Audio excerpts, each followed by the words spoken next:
अस्सलाम वालेकुम। दुनिया में कोई भी ऐसी ऑर्गेनाइजेशन जहाँ पे अकाउंट्स, फाइनेंस, ऑडिटिंग के रिलेटेड काम होता हो, वहाँ पे एक्सेल के बगैर आप आगे मूव नहीं कर सकते। हर ऑर्गेनाइजेशन में चाहे कोई भी अकाउंटिंग सॉफ्टवेयर है, बट बैकएंड पे जो भी वर्किंग होगी, काम होगा, एनालिसिस होगा, वहाँ पे एक्सेल का यूज़ ज़रूर होगा।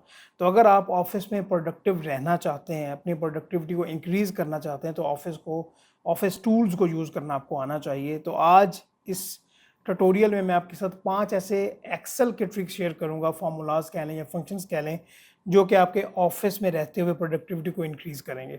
तो अकॉर्डिंगली स्टार्ट करते हैं। मैं आपसे रिक्वेस्ट करूंगा कि चैनल सब्सक्राइब कीजिएगा और जो प्रैक्टिस फाइल्स होंगी वो आपको डिस्क्रिप्शन में मिल जाएगी, वहाँ से आप फ्री ऑफ कॉस्ट डाउनलोड कर सकते हैं।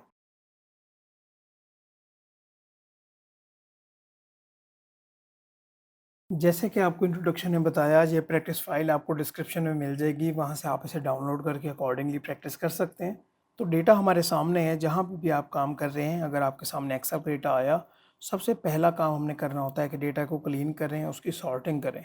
जब डेटा क्लीन हो जाएगा तो फिर हम डेटा को एनालाइज करेंगे और देखेंगे कि यहाँ पे हमारी रिक्वायरमेंट्स क्या हैं, और फिर हम आगे बढ़ेंगे। तो यहाँ पे अगर हम देखें तो सबसे पहले तो हमें यहाँ पे दिख रहा है कि ये हैशेस आ रही हैं, और यहाँ पे जो स्पेसिंग है उसका प्रॉब्लम है, फिर आगे कॉलम विड्थ के इश्यूज़ हैं, और फिर हम देखें तो कुछ रोज़ बाद यहाँ पे एक ब्लैंक स्पेस भी आ रही है। तो पहले हमें इसे प्रॉपर क्लीन करना पड़ेगा कि ये जो डेटा है हमारा यूजेबल फॉर्म में आ जाए, तो फिर ही हम आगे बढ़ पाएंगे। तो सबसे पहला काम क्या है कि आप कंट्रोल ए करके, यहाँ पे ये जो साइन है, यहाँ पे ये जो 1 और ए है, इसके सेंटर में आपको ये साइन नज़र आ रहा है, यहाँ पे आप क्लिक करेंगे तो ये सभी सिलेक्शन हो जाएगी। तो ऑल्ट एच ओ आई ये शॉर्ट की है, जिससे इसकी जो ऑटो इसकी एडजस्टमेंट है वो हो जाएगी, चाहे वो विड्थ के इश्यूज़ हों, जो भी हो, तो वो अकॉर्डिंगली एडजस्ट हो जाएगी। अच्छा, इसके बाद अगर हम देखें तो यहाँ पे हमें ये नज़र आ रहा है कि स्पेसेस आ रही हैं। तो स्पेसेस के लिए फर्दर एक होता है कि हम इसका क्या करेंगे, फिर दोबारा से इसकी सिलेक्शन करेंगे। इसकी सिलेक्शन होगी, या इसके अलावा एक और तरीकाकार है कि आप यहाँ से पूरी हेडिंग से सिलेक्ट करें, control shift down down down, और जहाँ से आप नीचे डाउन आते रहें जहाँ तक आपका डेटा है। तो हम बिल्कुल यहाँ पे नीचे आ गए। तो ये कंट्रोल एक बार प्रेस करके आप दोबारा से इसको वापस लेके जाएं, और फिर राइट की तरफ सारे डेटा को सिलेक्ट कर लें जहाँ तक आपकी सारा वो वैल्यूज़ आ रही हैं।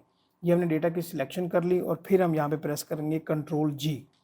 और यहाँ पे कंट्रोल जी प्रेस करने के बाद यहाँ पे हमारे पास ऑप्शन आ रहा है स्पेशल का, यहाँ पे मैं क्लिक करता हूँ, और यहाँ पे जो ब्लैंक्स वाला ऑप्शन है यहाँ पे मैं क्लिक करूँगा कि यहाँ पे जो जो ब्लैंक्स इस डेटा में है ना, वो मुझे आप यहाँ पे सर्च आउट करके दे दो। यहाँ पे मैंने ओके किया, और इसने ये देखें कि जहाँ जहाँ ब्लैक्स आ रही है ना, उसको हाईलाइट करके दे दिया। तो यहाँ पे सिंपल हम क्या करेंगे, कंट्रोल माइनस करेंगे, और यहाँ पे इस को हम इंटायर रोज़ को डिलीट कर देंगे। वैसे मैंने आपको इंट्रोडक्शन में 5 बताए थे, लेकिन 5 से ज़्यादा ही होंगे ऑब्वियसली। अभी हम काफ़ी कुछ डिस्कस कर चुके हैं, और आगे भी हम कर रहे होंगे, क्योंकि मैं चाहता हूँ कि आपके साथ कुछ डिटेल्स अच्छी शेयर कर दूँ। अच्छा, ये हमारे पास जी डेटा क्लीन हो गया है।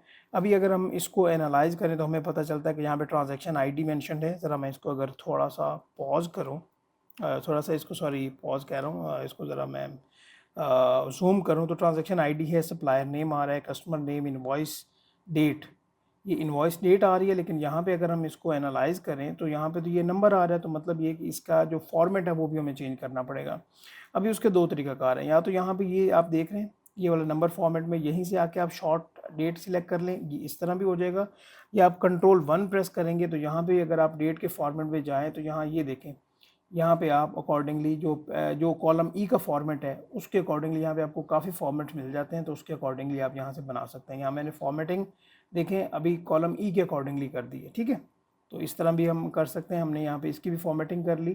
तो यहाँ पे हमारे पास इनवॉइस डेट आ रही है, पेमेंट की ड्यू डेट आ रही है, इनवॉइस डेट, इनवॉइस अमाउंट, और जितना पे किया है हमारे कस्टमर ने वो हमारे पास आ रहा है, पेमेंट का स्टेटस आ रहा है, जिस अकाउंट मैनेजर के थ्रू वो ट्रांजैक्शन प्रोसीड हुई है वो आ रही है, और जो पेमेंट मेथड है, क्रेडिट कार्ड, ऑनलाइन, कैश या बैंक ट्रांसफ़र के थ्रू जो भी पेमेंट हुई है उनकी भी डिटेल्स आ रही हैं, और रीजन जो है उसके थ्रू जो भी हमारे पास सेल्स हैं, तो बताया जा रहा है कि ये पर्टिकुलर इन्वॉइस किस रीजन से बिलोंग करती है। तो ये हमारे पास डेटा आ गया।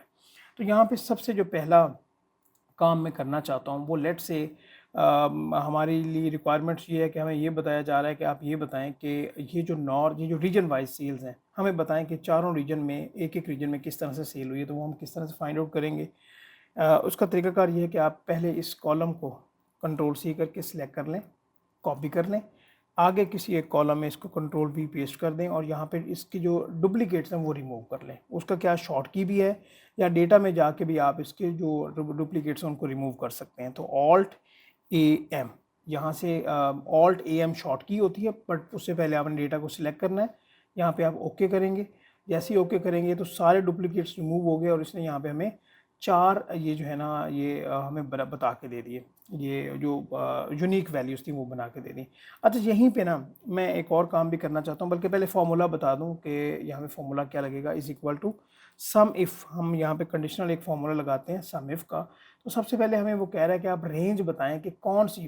अच्छा, एक और बात है कि अक्सर मुझसे जो भी हमसे कुछ जो भी सीख रहे होते हैं या ड्यूरिंग आप काम करते हैं, तो अक्सर स्टार्ट में आपको ये नहीं पता हो रहा होता कि इस डेटा पे कौन सा फार्मूला लगाना है। तो ये चीज़ें ना बाय द टाइम डेवलप होती हैं, तो कोई परेशानी की बात नहीं है। सम इफ का फार्मूला लगाएंगे। ये फार्मूला क्या है कि हम इसको ना एक बताते हैं कि भाई जहाँ जहाँ पे नॉर्थ आ रहा है ना, वहाँ पे जो भी हम उसको बताएंगे कि यहाँ से मैं सम करके दे दूँ। तो रेंज क्या है, रेंज है हमारी ये कॉलम की। तो मैं इस पूरे कॉलम को यहाँ से सिलेक्ट करूँगा, के ऊपर मैंने प्रेस किया है, पूरे कॉलम को मैंने सिलेक्ट किया। ये काइंडली आप बात नोट कीजिएगा, अगर आप यहाँ से डेटा सिलेक्ट करेंगे तो फिर इसको F4 से फिक्स करना चाहिए हमें।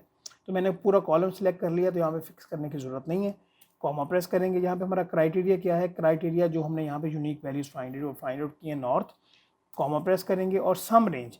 अभी यहाँ पे लेट से हमारा जो मैनेजर है या क्लाइंट जो भी लाइक सुपीरियर है, वो ये कहता है कि भाई मुझे आप ना अमाउंट जो इनवॉइस अमाउंट है ना उसका आप सम बता दें। तो मैंने यहाँ पे कॉलम F जो है उसको मैंने सिलेक्ट किया, ब्रैकेट क्लोज की और एंटर कर दिया।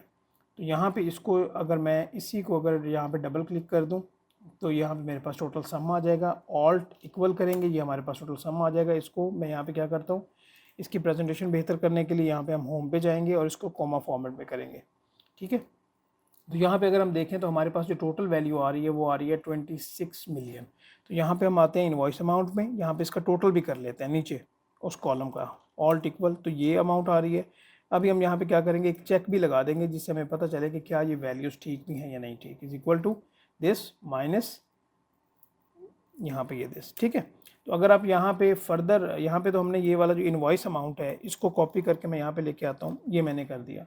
अच्छा, इनवॉइस अमाउंट है ना यहाँ पे, ठीक है। अगर यहाँ पे आपको अमाउंट पेड का भी बताया जाए और फिर उसका कंपैरिजन ड्रॉ करने के लिए कहा जाए तो कर लेंगे, ये आपके लिए असाइनमेंट है, वो ज़रूर कर लीजिएगा।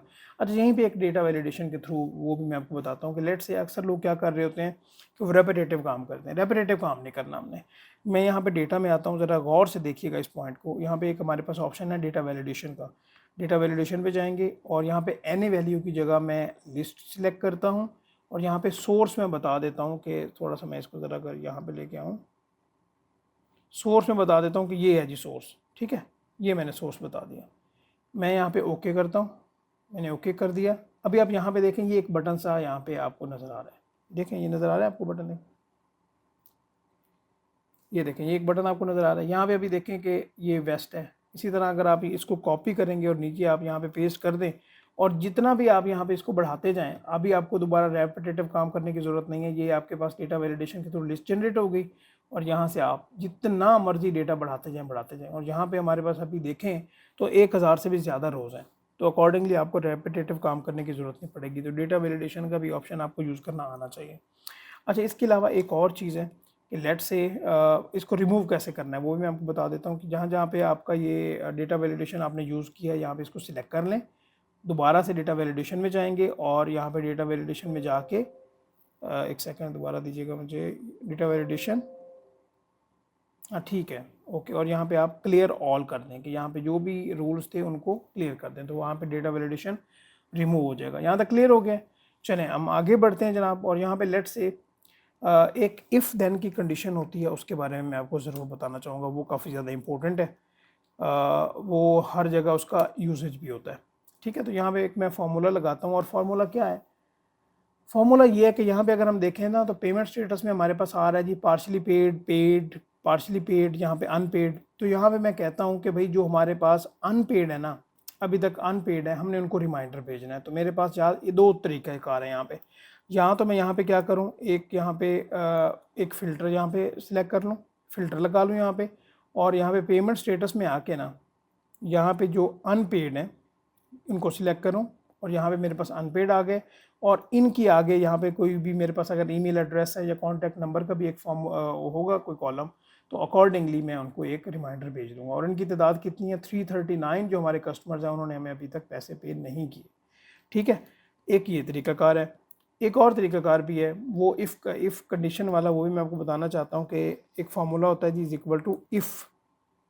टैब प्रेस करेंगे, यहाँ पे लॉजिकल टेस्ट देते हैं कि यहाँ पे मैं कहता हूँ कि भाई आप इस वाले कॉलम में से, एज कॉलम में से इस सेल को देखें, और अगर ये इक्वल है, अगर ये इक्वल हो इन्वर्टेड कॉमा में, जो भी हम टेक्स्ट लिखेंगे वो इन्वर्टेड कॉमा में होगा एक्सेल में, अगर ये मेंशन हो जी अनपेड, और मेक श्योर कि यहाँ पे कोई भी स्पेलिंग की, स्पेसिस की मिस्टेक नहीं होनी चाहिए।